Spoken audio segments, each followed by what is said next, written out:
talking about a serious health issue. We're talking about prostate cancer. Right. You were 48 years old when you were diagnosed. No family history. Right. No symptoms. I didn't physically feel any different, but I was different. I'd been diagnosed with prostate cancer after a routine physical spotted an elevated PSA, or prostate-specific antigen, an early detection screening tool. Men of a certain age, and I don't mean in their 50s or in their 60s, I mean men of an age from 30 upwards, need to be looking at a simple blood test called a PSA test. But if you don't address it in the way that you need to by a simple test, 1 in 8 white men will get prostate cancer. And here's an even more glaringly stark statistic: 1 in 4 black men will get prostate cancer. And it's a really, really, really simple way of addressing it. If men don't take it seriously, people are losing their lives over it, and it's really, really avoidable. This is why I get angry with the PSAs not even being done. I have had clients who are over the age of 50, seeing doctors year after year and never having the PSA done. That is ludicrous, because the PSA is an important number that needs to be done. Again, this is why we teach you guys to get your own labs done, and we go over them. In my mind, there's not a lot of downside for a patient to know their stats and know where they stand. For those considered lower risk, delaying aggressive treatment is now a viable option. They found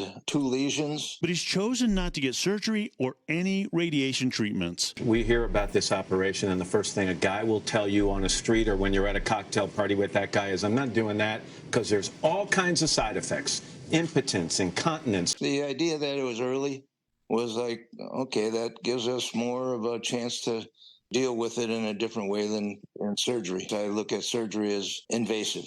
Opting instead for active monitoring, regular blood tests, imaging, and biopsies. Active surveillance is not doing nothing. I disagree with what this doctor has just said, so let me replay it for you. Active surveillance is not doing nothing. Active surveillance is really just waiting around until you get worse to warrant the invasive procedures that can leave you with sexual dysfunction and urinary problems. But wouldn't it be a better option, instead of just waiting around to see what happens, to actively reverse the problem, or at the very minimum, stop it from getting worse so that you can avoid surgery altogether? Well, I'm here to tell you that it is possible for you to lower your PSAs naturally, no matter how old you are. And here's my client, Bill, to prove it to you. Bill, first of all, tell everybody how old you are. I'm 76. Most doctors would think a 76-year-old who goes to get a PSA, which is for checking for prostate cancer. If Bill showed up and his PSA was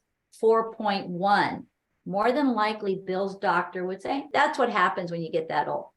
I'm here to show you with Bill proving that just because you're an older man in the 70s does not mean it's okay to have a PSA in the 4 range, or 3.5 or 3.9.